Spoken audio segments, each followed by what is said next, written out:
Hi, everyone.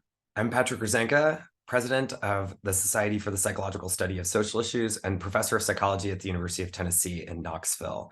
I am so pleased to welcome you to the fifth in our five-part webinar series sponsored by CODAPAR on fostering policy-relevant psychological research. Before we begin, I'm going to tell you a little bit about the series, and I posted a link in the chat for you to learn more about the prior events in the series if you weren't able to attend them, and to see the incredible resources that our team has developed. So the Fostering Policy Relevant Psychological Research webinar series aims to demystify the process of conducting policy relevant research for those people who are already doing it, interested in doing it, and mentoring and evaluating others who are doing it. The series is sponsored by APA Divisions 9, SPICY, 8, the Society for Personality and Social Psychology, 27, the Society for Community Research and Action, 35, the Society for the Psychology of Women, 44, the Society for the Psychology of Sexual Orientation and Gender Diversity, and 45, the Society for the Psychological Study of Culture, Ethnicity, and Race, with funding from the Committee on Division APA Relations, or CODAPAR. Our goal is to enhance psychologists' knowledge and skills in the broad domain of policy and practice implications of psychological research. This project was led by Division 9 President Abby Stewart and has team members representing all of the participating divisions, including myself from Division 9, Kevin Carrier from 9, Nate Decker from Division 8, Julie Garcia from Division 8, John Paul Wilson also from 8, Sarah Buckingham from 27, Raquel Rose from 27, Jackie White from 35, Richard Sprout from 44, and my co-host today, Michele Schlehofer from 44, as well as Helen Sue from 45. The project received administrative support from SPICY's former policy director from Division 9, Sarah Mancall. As I said in the chat, you'll find resources from all of the existing events that have been recorded along with their toolkits. But let's get started today with Webinar 5, Creating a Policy-Relevant Psychology, Best Practices for Research and Mentoring. I'd like to introduce you to our panelists and Patrick, moderator. I'm sorry, I don't mean to interrupt. We're having a question in the Q&A if people can hear us, and I'm just wanted to ask if that is a problem other people are experiencing.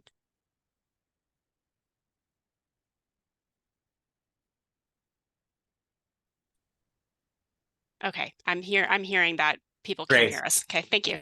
I was just about to introduce you. My co-host is Michele Schlehofer, representing Division 44 today, though also a proud SPICY member among other APA divisions. She's a professor of psychology at Salisbury University and a dear friend who I'm grateful to collaborate with on this project. We've got an amazing team assembled for us. Dr. Yoshikawa is a community and developmental psychologist at NYU's Steinhardt School of Culture, Education, and Human Development. He studies the effects of programs and policies related to child and youth development in areas such as early child development, immigration, poverty reduction, and sexuality and gender identity on children and youth. He currently conducts work in the United States, the Middle East, and South Asia. He co-directs the Global Ties for Children Center at NYU. BIANCA DM Wilson is the Rabbi Zacky Senior Scholar of Public Policy at the UCLA Law School Williams Institute. Her research focuses on system-involved LGBTQ youth, LGBTQ poverty, and health and well-being among LBQ women. An analysis of the ways race, gender, and gender expression intersect with queer issues and marginalization have remained core to her work in each of these domains. She earned a doctorate in community psychology from the University of Illinois Chicago with a minor in statistics, measurement, and methods, and received postdoctoral training at the UCSF Institute for Health Policy Studies and Lesbian Health and Research Center. OLENA HANKIVSKY is a professor and director of the Institute for Intersectionality Research and Policy at Simon Fraser University in Vancouver, Canada. She is also, so impressively, the mayor of Port Hope, Ontario. Talk about policy work. Dr. HANKIVSKY has 25 plus years experience working across academic, government, NGO, and international organizations, including the UN and the World Health Organization. She's been a visiting professor at the Graduate Institute in Geneva, London School of Hygiene and Tropical Medicine, and Columbia University. From 2019 to 2020, she was the director, Center for Health Equity, Gender and Equity Research Chair, School of Population and Global Health, University of Melbourne, Australia. Her books include Women's Health in Canada, Challenges of Intersectionality with Drs. Moreau and Varco, and the indispensable Palgrave Handbook of Intersectionality in Public Policy with Dr. Julia Jordan Zachary. Our moderator today is Lieutenant Nick Grant, who's a board-certified clinical psychologist and currently serves as the Embedded Mental Health Officer for Commander, Naval Surface Group Middle Pacific, where he oversees the mental health programming for the ships homeported in Pearl Harbor, Hawaii. Nick just completed, 2 years of serving as president of GLMA, Health Professionals Advancing LGBTQ+ Equality, a national LGBTQ+ health-focused nonprofit. Nick has been engaged in work with the LGBTQ+ community for over 15 years. He's a fellow of the APA, including 7 of its divisions, a past APA Congressional Fellow from 2016 to 17, where he served as in the office of U.S. Senator Kirsten Gillibrand, and is a 2023 Fellow of the Atlantic Fellows for Health Equity Program. As you can see, we have assembled an incredible brain trust today, and I'm thrilled to participate in this webinar. Nick, I'm going to pass things over to you. Thanks, Dr. Grant. Thank you so much, Patrick, and thank you, Michele. Good morning, everyone. I'm super excited to be here. Our panel is absolutely fabulous, and I'm so excited to learn from all of their amazing experiences. So with that, I'm going to jump right in. I have an opening question that I'm going to direct to each panel member, and then we'll go through a series of questions we've developed that are going to be specific for each panel member, and we'll see if others have anything to offer. But for our opening question, I'll start with you, OLENA, if that's all right. What experience or experiences motivated you to engage in policy-relevant research? Thank you. That's such a terrific question. I think, interestingly enough, I was trained as a theorist, as a political theorist, and I really enjoyed dabbling in new ideas and new ways of seeing the world and how those could actually advance ideas of equity and fairness, but I wasn't satisfied to stay at the level of theory. I really wanted to see how those ideas could translate into the real world. And it was really that very strong motivation that got me started on doing policy work. Wonderful. Thank you so much. Hiro, over to you. What experience or experiences motivated you to engage in policy-relevant research? Yeah, thinking back, but also to the most recent project I started that has some kind of policy relevance to it. I think it is kind of like anger. It's a specific emotion. I think I was doing a dissertation that was a kind of like very developmental psychology, and then welfare reform debates were going on in Washington, and there was a particular point around which this dates me, but when welfare reform was passed, that I was super upset about. I think a lot of people were upset about the potential for harm. And then most recently, just literally a couple of months ago, started working on a project around the effects of content restrictions in Florida on the education system and teachers and students. And there again, I think there's some feelings of like, can we think about harm that is going on right now, and what are the forms of either resistance or policy response that are possible. So I think that's maybe a driving factor for at least those 2 projects. Wonderful. Thank you so much. BIANCA, over to you. Yeah, thank you, Nick. I mean, maybe similar to Hiro, like a kind of a negative emotion. I think for me, it started with really a lot of frustration. 20 years ago, when I was still in graduate school, I was working on my own or faculty members, HIV prevention and health behavior projects, and all these issues that we talk about as contextual or structural determinants came up in every single study, every single interview: poverty, homelessness, system involvement. And I was really struggling with how to use my experiences in community interventions that are, mostly modeled after self-help or health education, for how to address these structural issues. And I think that's probably what led me to pursue that health policy postdoc from there. And so that was definitely informative. And then working with APA, I ended up working on the committee for I know it has a slightly different name now, but essentially the LGBT Issues Committee within the board for the advancement of psychology, the public interest. I think that was this really great window into not just how we use social science and psychological research to inform changes within the profession, but also the way our science can be used to inform the public more directly. So that was kind of this like education opportunity. So really when the position came up at the Williams Institute, at the time I was in a very traditional academic tenured position. It really stood out as this opportunity to take a leap and join this research center within a law school and really, a research faculty position. So I'm not in a traditional academic position at this point, but I saw this as like a chance to finally meld all those areas of interest.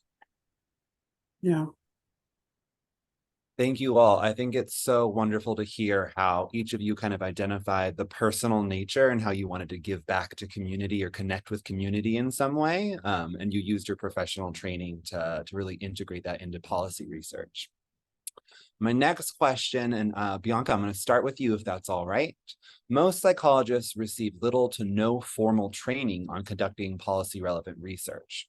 Looking back on your own training, including your postdoc, how prepared were you to conduct policy relevant research? Did you have any knowledge gaps or areas where you felt you needed to kind of like fill in from your traditional training? And if so, how did you go about filling those in?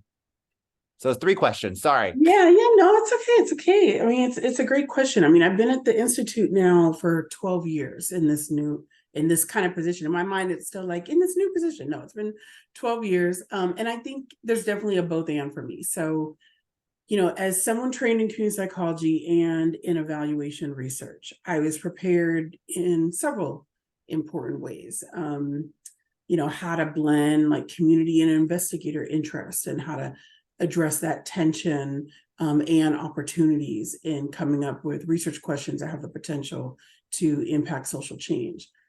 My training helped me with having a very flexible approach to methodology, meaning, I didn't come out of my training with a very dogmatic approach to which methods I was used to using either in design, data collection, or analysis. And that has really mattered because some of the most important, I think, policy debates my work has had the opportunity to enter into have been questions that could simply be answered with a percent or a proportion. And I think doing that kind of applied work and having that flexibility helped me to be open to that. And then also, that kind of training gave me experience in how to talk about research to non-researchers, which really is useful. But there were definitely some gaps that included, I had no idea how to speak to journalists at all. And that was a bumpy road that's core to my job now. And it's core to what it means for our institute to put our work out into the world. So it took some kind of training from my colleagues who are demographers and public policy scholars who had, also learned along the way. So also a major gap for me was I had never had any experience in working with attorneys and policy advocates. I mean, I am a psychologist in a law school and work primarily with kind of what you call grass tops organizers rather than grassroots. And, we have different understandings of the criteria for claiming evidence for something. And those are also groups who have very little tolerance sometimes for the ambiguity that we think makes perfect sense to talk about how we never really know the answer. And here's our great findings, but you never really know. And no one wants to hear that. And I wasn't really prepared for how to walk that line. So that's a few, areas of the gaps that I've definitely had to learn along the way that I could see if people were, designing training programs in sight that really had this as a core skill set that they wanted their students to develop. It's work like that. I heard you share a bit about the need for knowledge translation or research translation and that communication piece. Were there any specific experiences that you had that helped you gain those skills or develop those skills, or was it just kind of more on the job training, learn through doing? Yeah, so like the talking about research to non-researchers, I definitely was able to pick that up somewhat as a community-based researcher, right? Like I had to go into nightclubs and talk to the producer for that night about why we were doing this HIV prevention project and how to talk about it in everyday language.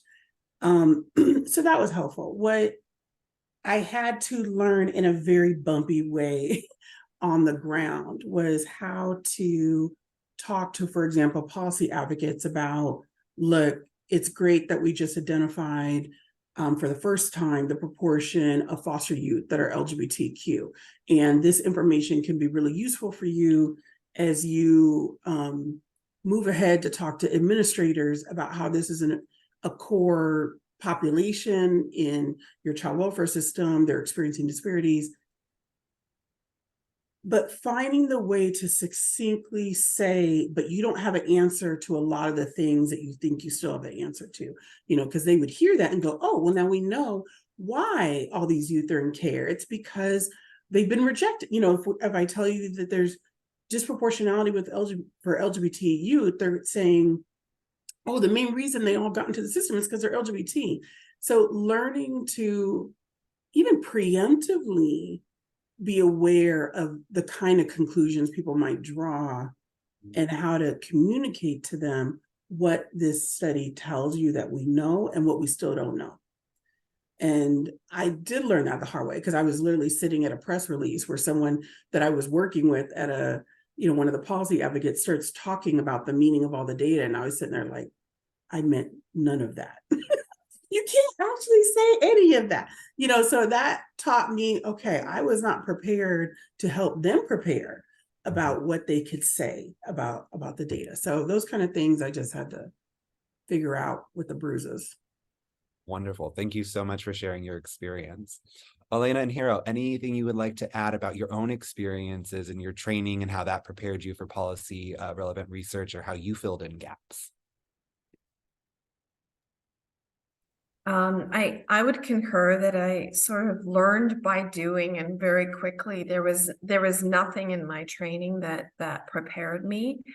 And for me, it was really trying to, over time, develop relationships with folks in other sectors, in particular in the government sector initially, because that's where some of the change that I was working on was happening. But it was very difficult often to translate some of the ideas and complexities, especially when we're talking about intersectionality in the context of policy.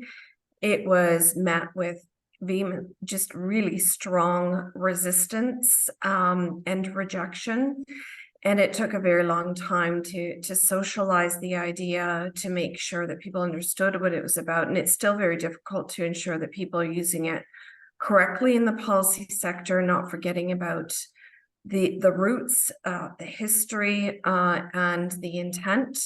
And also for, it's a situation of one step forward and 3 steps back, because you're constantly having to brace against co-optation and misuse, and yet wanting to see some of the changes that are brought about. So it's what I call incremental, radical incremental kinds of changes that occur. And I think in general, my experience has been one of frustration, where as an academic, you can research and write and critique and say whatever you want, but when you enter into different spaces, especially policy spaces, you do have to learn that there are strategic windows of opportunities and openings to try to influence change, but you never do it with the speed and the freedom that you have as a researcher and as an academic. And I've always found that tension.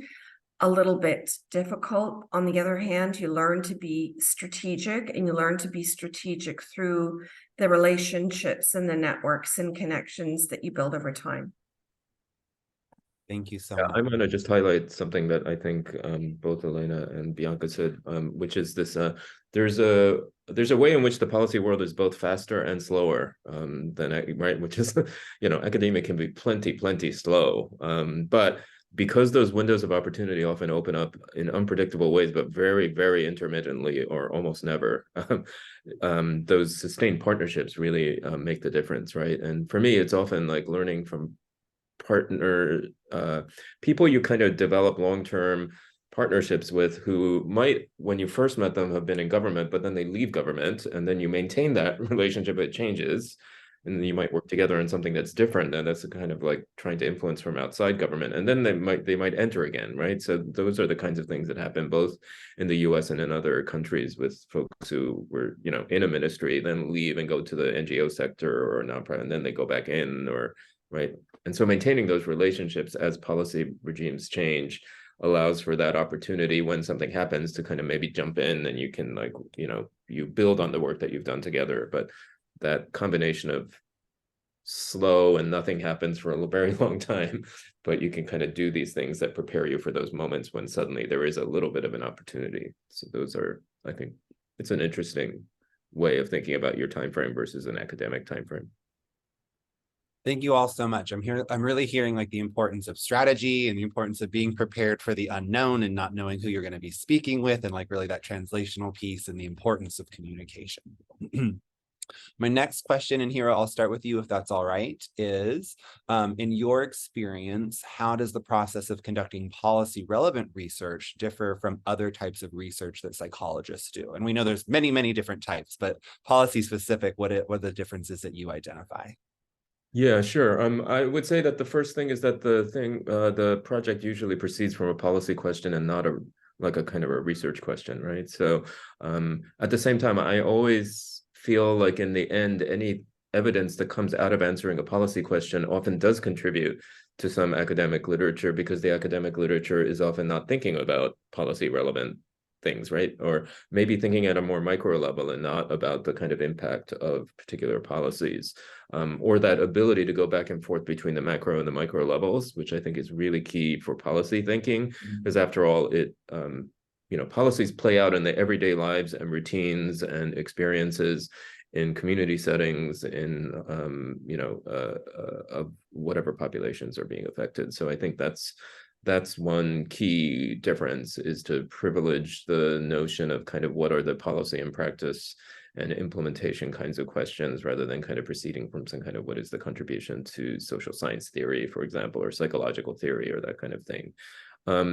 Then I think, just building on some of the stuff that BIANCA was saying, I think the kinds of evidence that folks in policy and practice worlds are looking for is not necessarily like, you really want to be kind of sensitive and responsive to that, whether they're folks in government or they're kind of in activist kind of coalitions or in legal advocacy organizations. I mean, all of these kinds of entities and folks in them are valuing different kinds of evidence at different points, but really often not exactly the same kind of evidence. And I would just add here that it is not always quantitative, that there is the potential for qualitative evidence to really make a difference in policy, and that both kinds of evidence can be useful.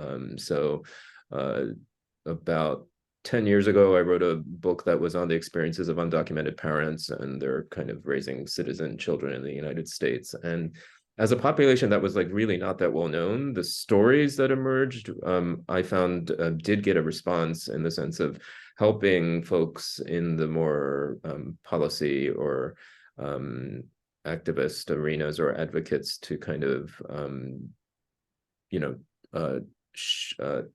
tell some stories that were about a population that was overlooked at that point, because there was attention and activism on the part of undocumented youth, but undocumented parents weren't organizing to that level, precisely because they were trying to protect their own kids and their families, and avoiding things like, being deported and having their family torn apart. So So there was a gap as far as like a particular population that was policy relevant and did have, so that was an example where the qualitative was helpful, I think, in speaking to kind of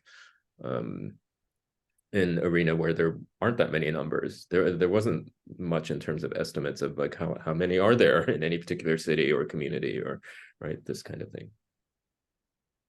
Thank you so much. Bianca and OLENA, anything to add from your experience or perspective on the differences between policy-specific research and other psychological research?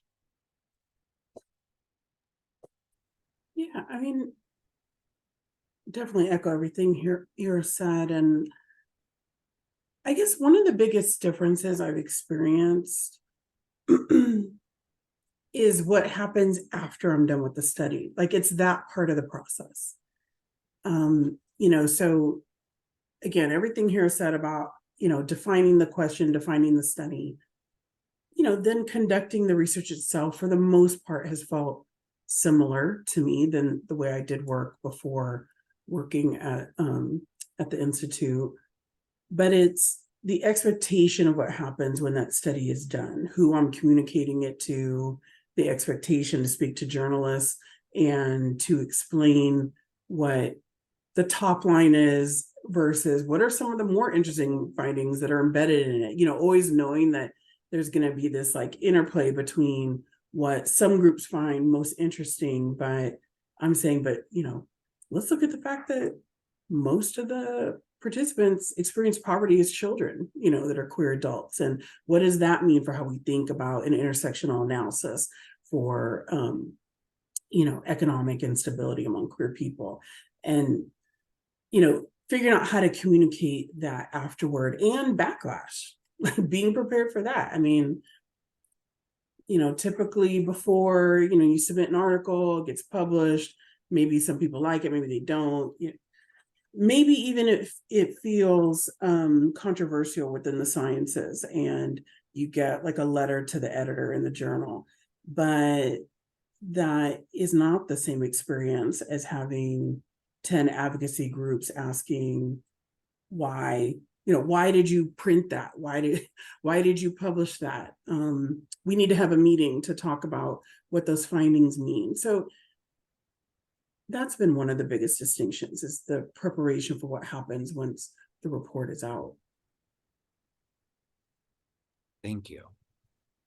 And, just following up on a few threads of the conversation here, I agree that much of then what your research is determined by someone else's agenda. So there's a sort of a compromise from the very first step in terms of what you're doing.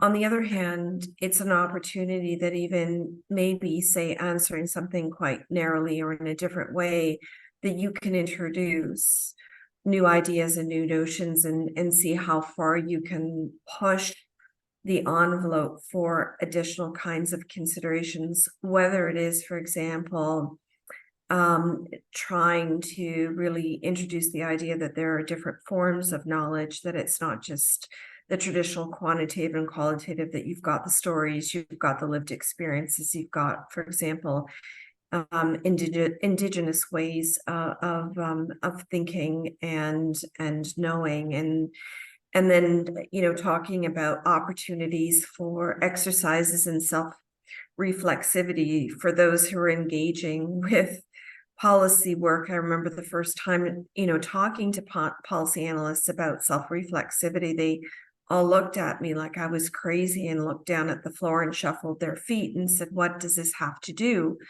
with policy, or how we see problems, or how we respond to problems, or how we collect data, or how we analyze data, and the recommendations, and then again policy research in terms of those recommendations and conclusions, because they often have to fit into a particular agenda, not always. It does mean that there are moments of real compromise. You may not want to focus on everything that you'd want to see changed structurally, but you may have to go for the more low-hanging fruit strategically. So that compromise, it's always a source of tension, but as is the ability to see some fast change. Going back to what Hiro was saying, there are opportunities to see fast change and to be prepared for when those other windows appear, to translate some of that research into other forms of change later on. And now having a hat on as a mayor, I can honestly say that some of the policy research I have done previously in any occasion, and other research that I see that's more policy oriented, I pull in when I want to try to put together a policy brief or demonstrate a justification for a change that needs to happen. It's a great resource to have readily available. Wonderful. And OLENA, I'd actually like to start with you for this next question, if that's okay. Can you share with us what mentorship has looked like for you around your policy relevant research? And that can be either as a mentor or a mentee. And who has that included, and how has it looked differently than maybe what we might think of as more quote unquote traditional psychological mentorship?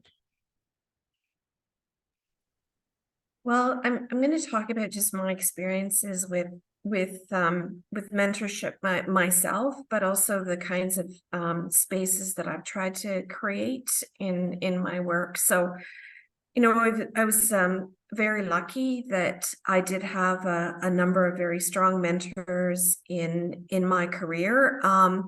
Not all of those mentorship relationships went well or smoothly. Some ended actually very badly over issues of authorship, over issues of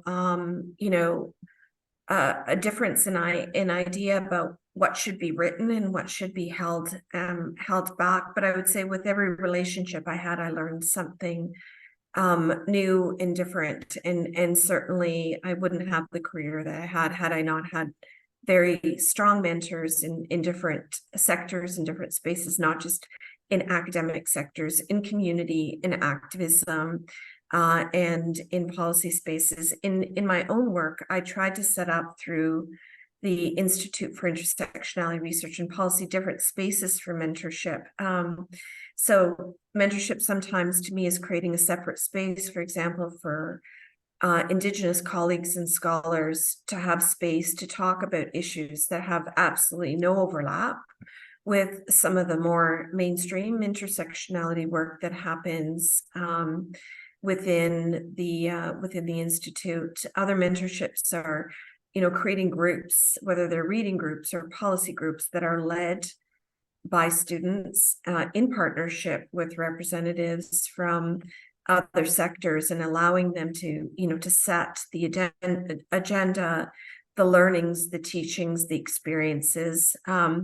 When I've had research grants, I've prioritized bringing students, community activists with me into government spaces so that they have an opportunity to interact directly with policy decision makers, to find out more about processes and languages and culture and knowledge exchange and translation, to give them that firsthand experience on the ground, and then bringing in students to respond to problems that are put forward by government entities, community groups, organizations, international organizations. So starting with those problems and having students and groups of students respond to those problems, where I more support and facilitate, but they're interfacing and interacting with those key stakeholders that are in positions of wanting that information, but also in positions of taking that information forward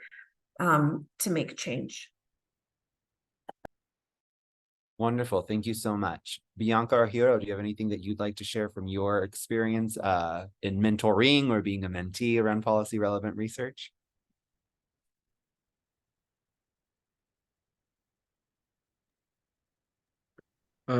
Well, I could say I think there's kind of both traditional mentoring, but then I think redefining what mentees or folks who might be technically at more junior points in their careers is really important, because I think in our kind of field of community psychology, I think we value practice, experience, and evidence from folks who don't identify as scientists, right? So for my students who come from the practice world, I think it's been very important for them often to keep that connection and not feel like the academic learning is divorced from that or separate from it, and that they have an advisor who is open to learning from them about the practice and policy contexts that they have experience in and stuff. So I do feel like it's a kind of reciprocal relationship. But I do think then in terms of traditional kind of mentorship activities along the lines of what OLENA just said, the experience of involving them in interactions that feel different from interacting with other psychologists is important. And so, you know, whether it's kind of involvement in the creation of some briefs that have to be done within 4 weeks or something, you know, something that's like very time sensitive because it has to fit a particular policy timeline. Those have been experiences where I feel like it's both a situation where it is providing a useful experience for them, but it also, you know, is kind of leveraging, you know, this kind of need to like produce something really quickly that might be, you know, a synthesis of a particular area for policy ideas or that kind of thing. But there again, you know, bringing their commitments to practice, to equity issues, to intersectionality, those kinds of things are opportunities to bring new voices into a kind of policy discourse. And that's where I think part of the value of having folks at different points in their careers involved in a policy project is really valuable and enriching.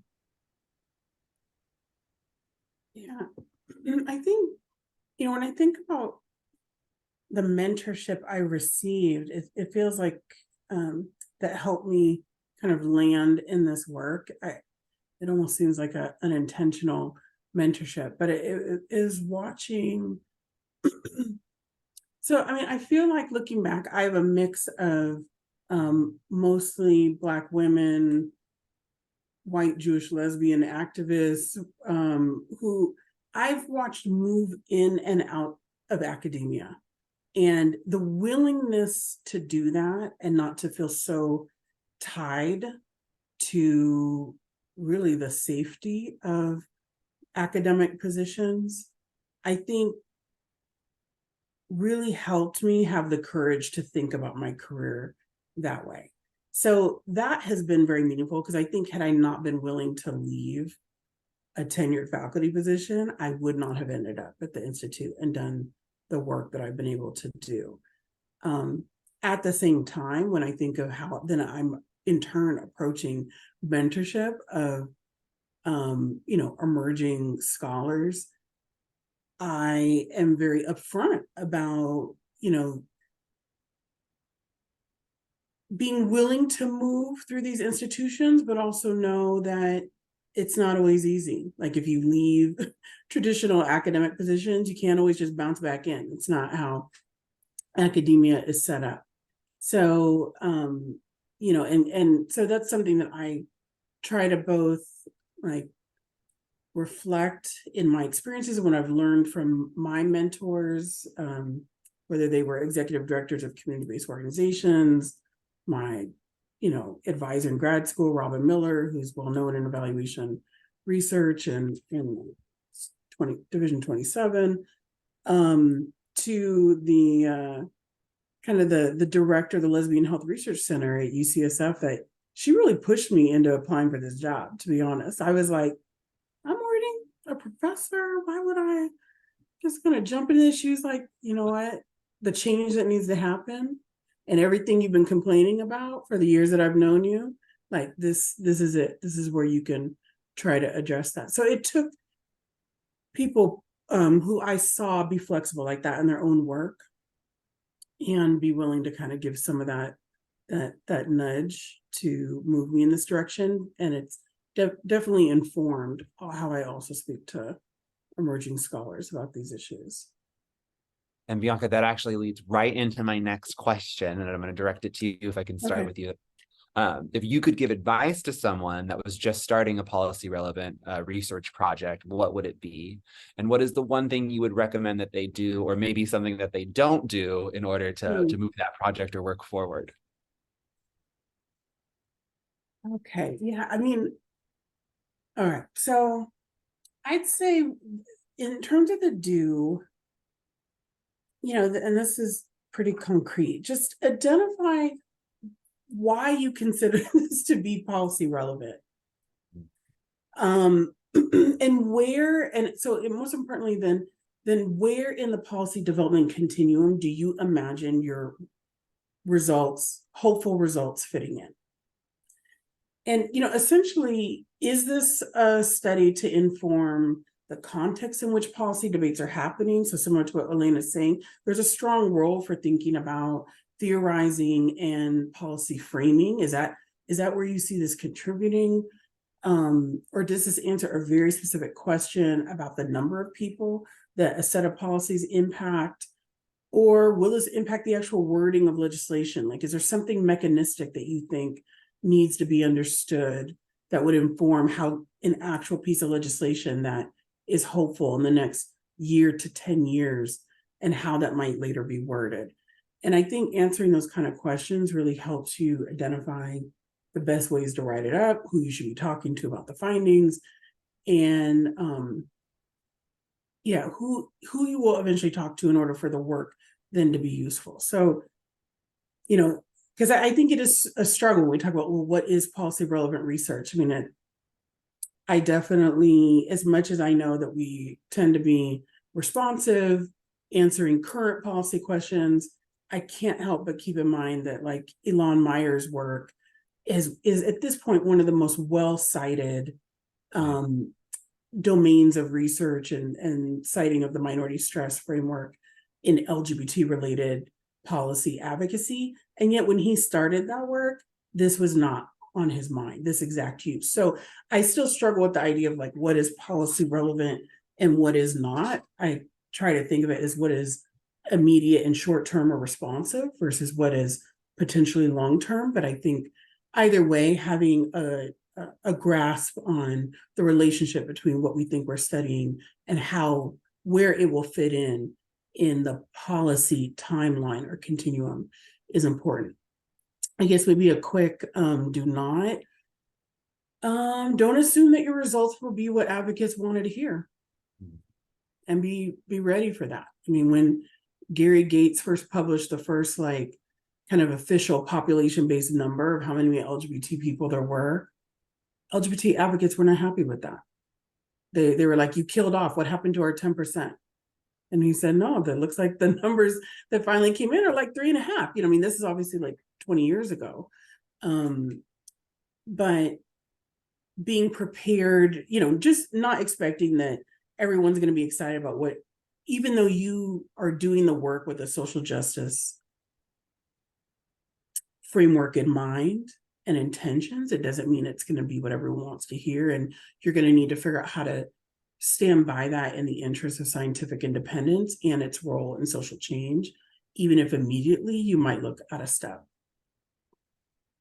I so appreciate your advice on focusing on like the process and not necessarily the desired or hopeful outcome, right? Like being really intentional in how you think or hope that your work will fit in. So thank you for that. Hiro and OLENA, anything that you would like to add from your experience as far as advice that you would want to give somebody who's just starting out in policy relevant research or on a project, and maybe some do's or don'ts from your experience?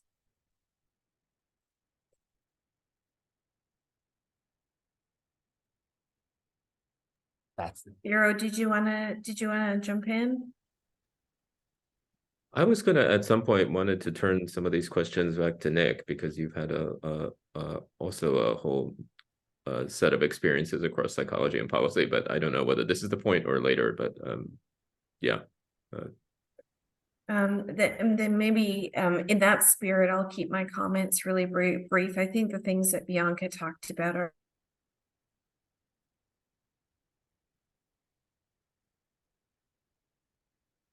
I think we have maybe lost Elena's What do audio. you want to change? And, what is in your power, do you think, in doing this work for that kind of change? And because so much of my work is embedded in social justice, I would sort of ask them to make that link to thinking about social justice. Although I have had students say to me in the past, I don't believe in social justice, so I don't know why you're asking me this question. It does happen. And I would say, look at the kinds of tools that we have, the kinds of frameworks, the tools and the guidances that are out there that can encourage you to ask the right kinds of questions, depending on what your project is, because the policy cycle can start at very different places, and it's not always linear, and it's not always, step by step. It's more a kind of garbage can approach to policy. So being really clear again about, what you want to affect, where your starting place is, and then looking at those guidances and those tools, especially the ones that bring intersectionality to bear on policy research, can really help you focus and narrow, and then also decide, it's not enough to just describe a problem. It's about, what are you going to do to make recommendations of how to change that problem and how to improve the lives of those that do need those improvements, and be brave. That's what I would say, be brave, because sometimes what you write about is not only not going to be palatable for advocates and community groups, but it may not also be palatable to the people that you're trying to reach in policy, because they're not quite ready to hear it or to integrate it. But sometimes hearing it is the first step of making those longer term changes as well. Thank you, Elena.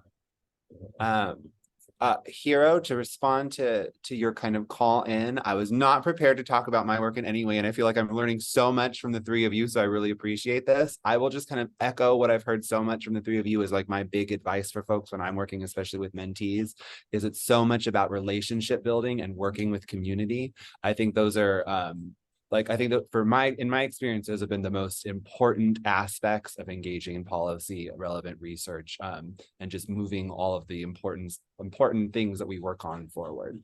With that, I think we have about 7 to 8 minutes left, and we have a number of questions from the audience. So I'm going to try and be as quick as possible here.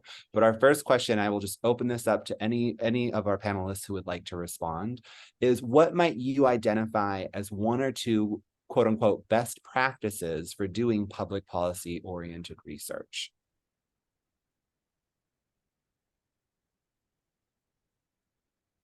Well, I think what we're leaving off where picking up where we just left off. I think there's actually research literatures that are relevant here, and there's a lot been written about research practice partnerships, which I think are extremely relevant to all of this work, that outline a lot of kind of guidelines and best practices, right, for partnership in this work. There's also an emerging area on use of research evidence and when that works and doesn't work, and that again tends to emphasize this notion of sustained and long-term partnerships rather than that it's, I don't know, some other approaches like it's all about the framing of the message, or it can be done quickly, or sometimes it can be done quickly, but I think we have a theme here around the kind of sustained partnerships within which the work that I would consider a set of best practices. But yeah, I would refer folks to the research practice partnership literature, which doesn't have the word policy as one of the P's, but I think it's actually most of those principles apply. Thank you. I would just like to quickly add to that is that we can also get really entrenched in relationships over time and thinking that we've got the right partnerships and the right people at the table. And those things are fluid, they change over time, and there's power within communities. And it's always really important to ask where the blind spots are in the kinds of relationships and networks and collaborative endeavors that one takes to make sure that really you're reaching those whose voices you need to reach, the ones that are visible, the ones that are silent, not the ones that continually have power to speak on behalf of others. Wonderful. All right, I'm going to be brave and do one more question before I move on to final remarks from each of you. Which of the following, this is a multiple choice question, which of the following challenges has been more difficult for you? And maybe we'll add in why. A, influencing policy decision-making through research, or B, testing scientific hypotheses in the area of policy?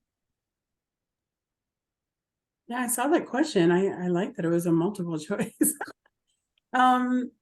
I'd have to say A. I mean, B, I feel like, you have whole schools of public policy and departments of public policy that actually spend a lot of time using scientific methods to test the impact of policy. And of course, there's a series of challenges, but there's a little bit more potential control than whether or not your work gets used. And,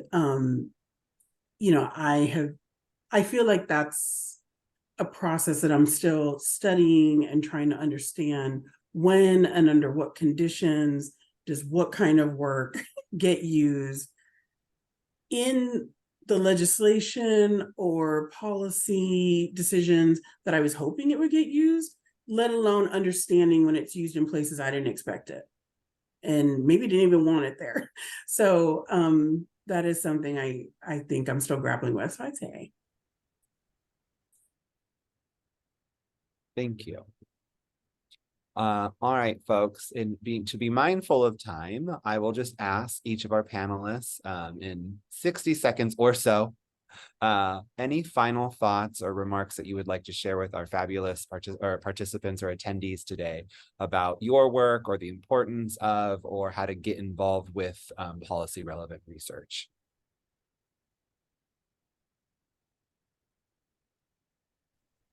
I actually thought that last question is super interesting, and I think maybe we haven't talked that much about methods around hypothesis testing, which I think is like just a piece of the kinds of research that you do, but I do think it raises a lot of methodological trickiness, so that I think the challenges are extremely different in the A versus the B. Sorry, this is just a last thought, but it has to do with the last question. Yeah, because I think B is a lot, if we're testing hypotheses, it is just a piece of the evidence that kind of interacts with policy, but it is a very challenging part where often we don't have any idea what the actual empirical impacts of X, Y, or Z policy are on X, Y, or Z populations, or the distribution of outcomes, or inequality of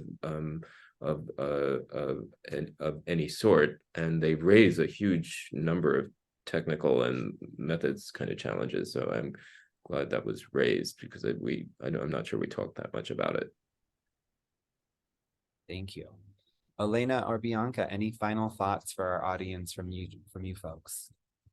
Well, maybe connected to what Hiro was taking from that last question, I guess a last thought is just the I don't know, I just want to promote the significance of or the usefulness of, we've talked a lot about partnerships outside of research and non-researchers, but I think doing this work requires a real willingness to engage across the disciplines within the sciences or the humanities as well, and to really understand how, and to not forget, while psychologists are out there and have, one of the largest professional associations that have resources to push this work, there's also whole schools of public policy that feel they have, a full domain in policy work, and economists and demographers. And I think that has really pushed my both learning and increased my humility in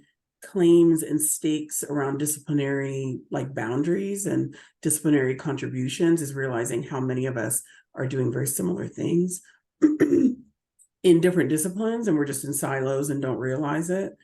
So when we start to break those down, we see both how much work we're all doing that's similar, but also how much work there is to be done above and beyond those disciplinary boundaries. Thank you, BIANCA. OLENA?